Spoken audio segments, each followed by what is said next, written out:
Good morning, it's Mr. Cooper here, although actually it probably doesn't sound like me because I've gone down with some horrible virus. Mercifully not you know what, but there we go anyway. So I want to start talking about mechanics, try and fill in the gaps in the things we haven't covered, and of course this is our guidance, which is a fairly short list, and the stuff we've done recently was all about things sliding up and down slopes, so that was sort of this category here.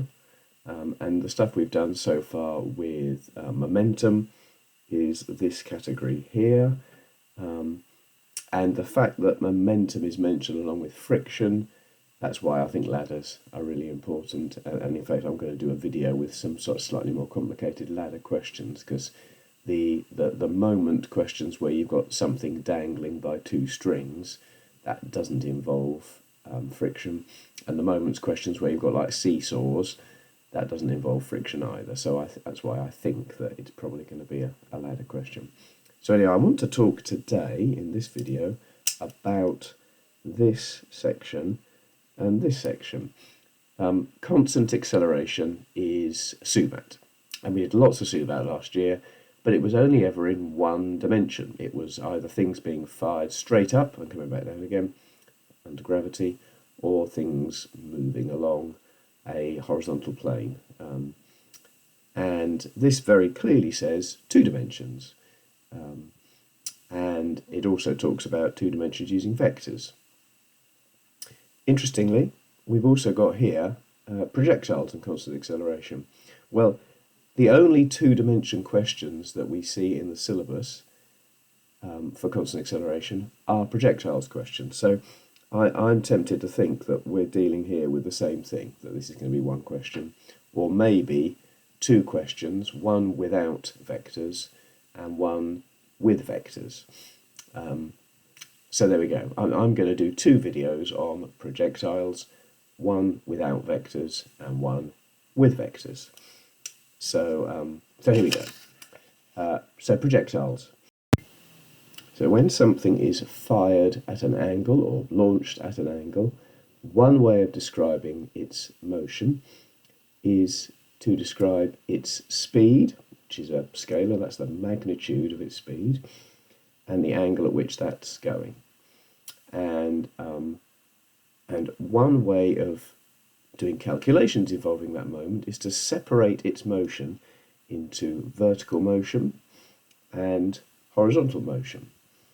And the other way is to use a vector, which instead of describing the way it's fired in this way, breaks its velocity down into a horizontal and a vertical component. But this is the way we're doing today. So let's say it's fired at x meters per second at an angle of theta. We can separate that motion into horizontal and vertical. The two can be completely separated. So I've got to get it right around. Vertically, its initial speed will be, well, I know the angle here, but I don't know this angle here. So that's going to be x. If I knew the angle, it'd be x cos that angle. I don't, so it's going to be x sine the other angle. I'm always going to use cos if I can, because I like to know that angle there, but because we're dealing with a variable here, I can't. And the acceleration that it experiences is always going to be minus 9.8 meters per second, minus g. And so we can do calculations based around that. And then horizontally, its initial speed will be x cos alpha, and it experiences no acceleration. We are, in questions involving projectiles, we're always going to model the thing that's being projected as a particle, so it has no dimensions and therefore experiences no air resistance. So acceleration horizontally will always be 0. And that means that the speed at which it's projected will remain constant. So things in the horizontal calculations are always a whole lot simpler. So, like I said, this is one way of describing projectiles questions. The other is to use vectors. And I'm going to be working through questions from, oh sorry, that's a little bit big, questions through this book. And And actually there's quite a lot of worked examples at the beginning of chapter 4, which you'll find on page 76, which sort of talk about this this question, this sort of problem. But I'm actually going to go straight to the exercise. So you could work through those worked examples yourself if you wanted to. There's 5, yeah, 5 of them. They're quite involved. But I'm going to go straight to chapter 4, exercise 4.2, which you'll find on page 82, and I'm going to start with this question here. I'm show you this just in case you haven't got your copy for whatever reason, so you can screenshot that now. But this is the question I'm going to be working through to start with. Okay, so what I'm going to do before I actually look at the question itself is I'm just going to sort of fill in the gaps around the problem. So because I know the angle, I'm all nice and happy. So I know that the vertical component of the speed is going to be 15 cos 40. I know the angle there. That's the same as 15 sine 50, but I like to use cos where I can. And I know the horizontal component is going to be 15 cos 50, and I know that that's not going to change. There's not going to be any acceleration in the horizontal direction. So the questions say the time taken for the projectile to reach its maximum height. So I guess what you have to think about in each of these questions is that a horizontal or a vertical problem? Because I use SUVAT separately, horizontally and vertically, although sometimes I'll do a vertical problem, find a time, and then apply that in the horizontal direction as well. So maximum height, I hope you can remember from last year, that's when the vertical speed reaches 0. So this is a vertical problem. So I'm going to set up my SUVAT. Excuse me, going to be a lot of that today. Initial speed 15 cos 40 and acceleration minus 9.8. And the question I'm asking is, when will the speed reach 0? And I don't want to know the time. Oh, yes, I do. The part A is what's the time taken to do that. So I want to know the time.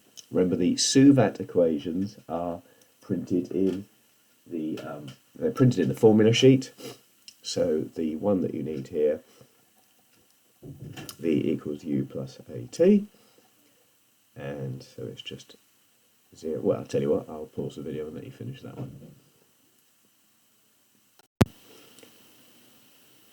Okay, I've just done it and got minus 1.02, which can't have a negative time. Well, you can, but it's obviously going to be after it starts, not before.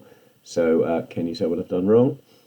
Well, yeah, radians, not degrees. So that was a nice, easy one. Perhaps you're in the same position as me. Hopefully that's now going to sort itself out. 1.17. So that's the time it takes to reach its maximum height. Okay, so part B says the maximum height the projectile reaches above the ground. So, I mean, I've got t now, so I could use that value of t, or I could just use my initial values here, and s is the value I want to work out. S is the height when v is 0. So I've got a couple of options there. I'm going to use v squared equals u squared plus 2as. But I could use s equals ut plus half at squared using the value of t I've just calculated, as long as you use the exact value, although I know we're using a rounded value of g. So yeah, this is still a vertical problem, isn't it? So yeah, I'm going to pause the video again. Sorry, lots of pausing today. But yeah, see if you can work out the value of s. Now, this is part B in that question. Okay, 6.74 meters. Really important to remember that I am thinking of up as positive because you know, this is I'm saying its speed is positive, so acceleration is negative. It's deceleration, it's slowing it down. So it's just important that you don't lose that negativeness of acceleration in those calculations.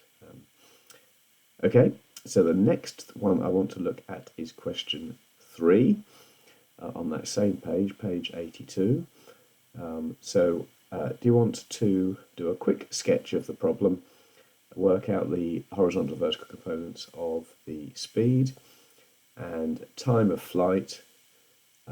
Think about what you're going to ask in order to get that answer. So part A, the ball's time of flight. Think to yourself, is that a horizontal or a vertical problem? So here we go. We've got the vertical and horizontal components of the speed and time of flight. Well, this ball will keep going until it lands, and when it lands, its vertical distance will be 0 again. So its vertical distance can be 0 twice. It's going to be 0 at the beginning of its flight and when it hits the ground again. So by asking when is S 0, finding the time for that, that will give me the time of flight. I'll get two answers. T will be 0 and T will be the time of flight. So this is my formula, favourite formula, and so I get 8 cos 31t plus minus, so half of minus 9.8 is going to be negative. Just make sure you don't fall into that trap. So that's minus 4.9t squared. You could whack that straight into your calculator if you wanted, but I took to solve it as a quadratic. So A would be minus 4.9, B is 8 cos 31, C is 0, but I could also factorise it like this. So I know T is 0, and my other solution is when that is 0. So that would be when 4.9t equaled 8 cos 31, which means that t is 8 cos 31 over 4.9.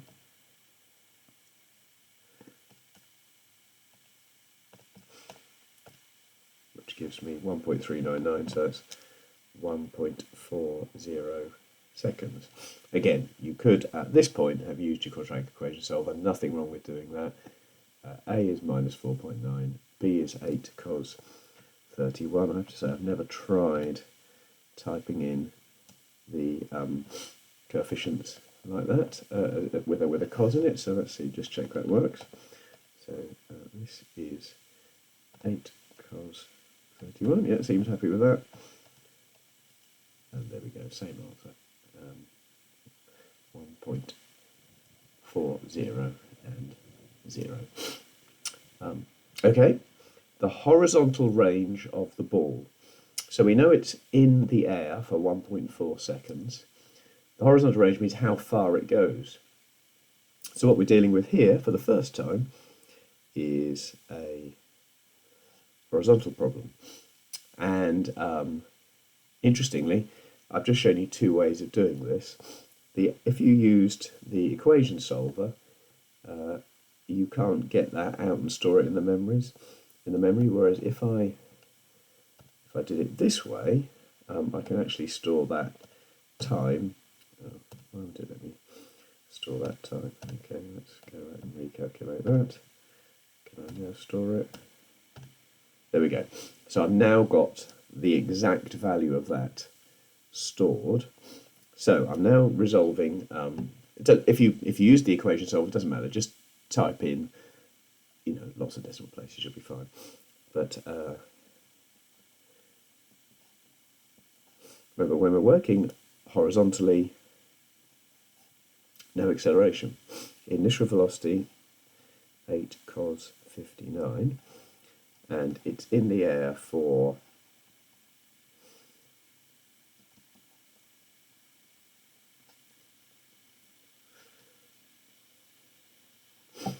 and I want to work out the distance.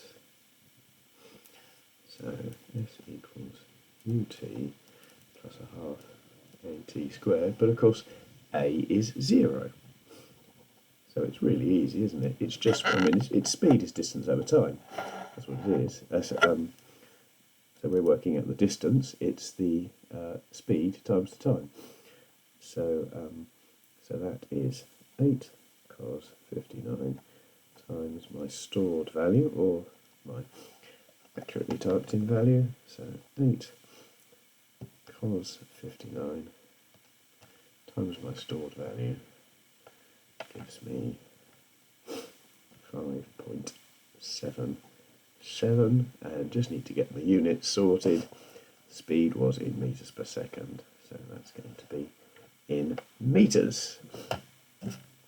Okie dokie. Going to have a go at question 4 now.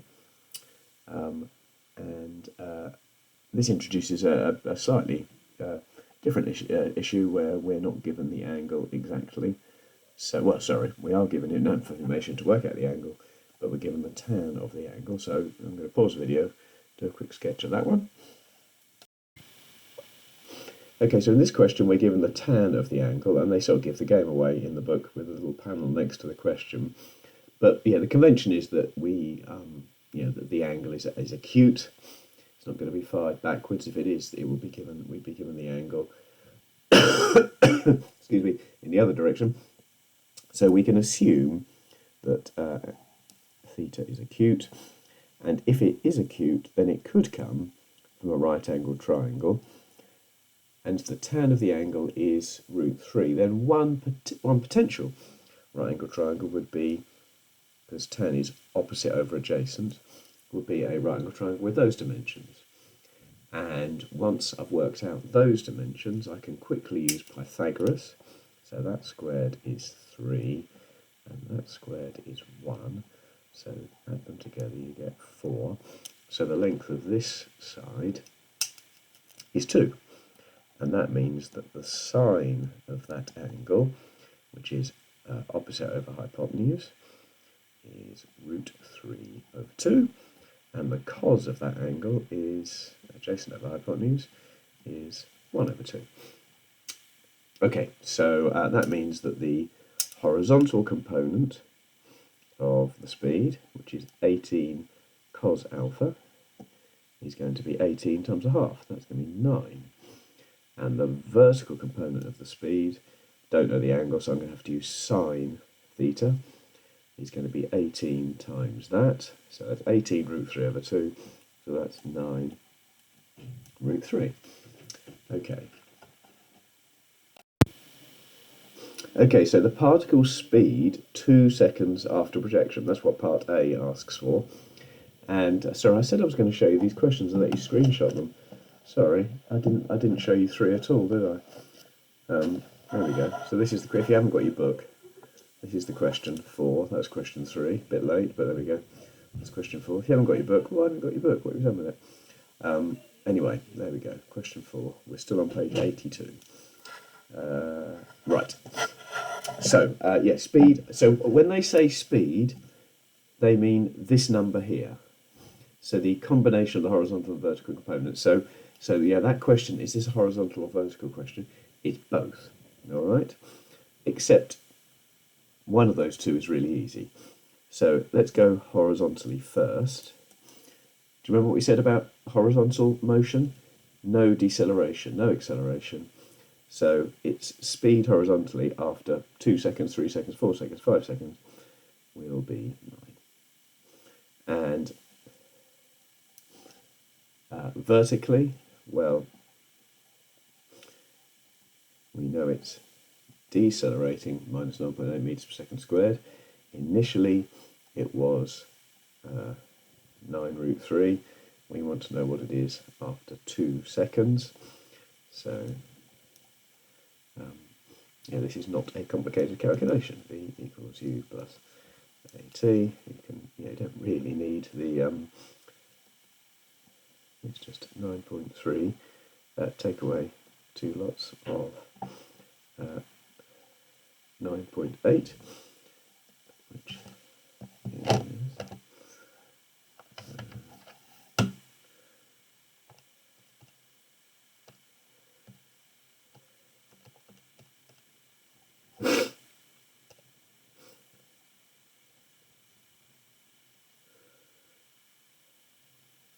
Now, the more eagle-eyed amongst you will have noticed that is negative, which means that it has gone up and it's started to come down again. So its speed, sorry, my croakiness and snorty noises, thank goodness we're separated by the internet and not in the same room together.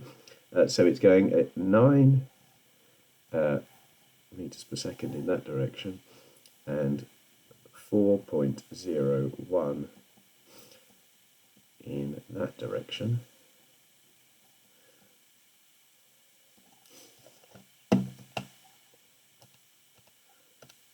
There we go. And so its speed is that length there. And part B, the direction of motion at this time, well, that will just be that angle there. So this is just a simple Pythagoras and inverse tan problem. I'm going to describe the direction as an angle of whatever that is below the horizontal. So just check you can finish that one off. I'll pause it while you do that. Okay, so this gives me miles. Speed is 9.85. That's the magnitude of the speed at that point. And the direction at that point is, you could describe it as minus 24.0 degrees. But what that means is it's actually heading downwards at an angle of 24 degrees. And I guess the thing I didn't mention at the beginning is that the motion of anything that's projected and moves under gravity is going to be, my favourite math word, going to be a parabola. So, you know, this is not unexpected. It's, you know, it would be somewhere like that in its flight. Obviously, the steepness of the parabola depends on the steepness at which the angle is launched, the projectile is launched. So I think it's worth just trying a couple of other questions from that exercise. So let me show you them first, in case you haven't got your book. So page, what page are we on? Page 83. I think question 11 is a good one to try. It's another one where you're given the tan of the angle. That seems quite a popular thing. So question 11. Question 13 on that same page there is quite clever. You've just got to be careful. It's launched from a height of 0.5 meters. So you've got to decide what your zero height is going to be. You can either say that, you know, initially it has a height of 0.5, or you can call, you know, this height 0. I'd say initially it has a height of 0.5. And that's a really good question as well. And I think there was just one more on the other page. Yeah, just question 15 over the page there is sorry, it's here. Just one of these questions where you don't know anything. It's all in terms of variables. And so I think it's worth having a go at that one there. Is these sort of frustrating questions where we don't actually get to use our calculator at all. So let me write those questions down. So that is page, page 83, and this is in the CGP textbook. So that's the one, the motorbike one. That's the one I bought a copy for you all. Hopefully you've got it kicking around somewhere in your room. And it was question 11. Question 13, and then over the page on page 84, question 15. But any of those questions are really good. Some of you, particularly physicists, will, you'll be really confident with this because I know you've done it before. Some of you will want to do more practice, but given that it is mentioned twice on that short list of mechanics topics, it's really good to get this clear and sorted. And then my second video, which I will do this afternoon, will be about the same sorts of problems, but where vectors are used to describe the initial motion rather than speed and angle. Take care.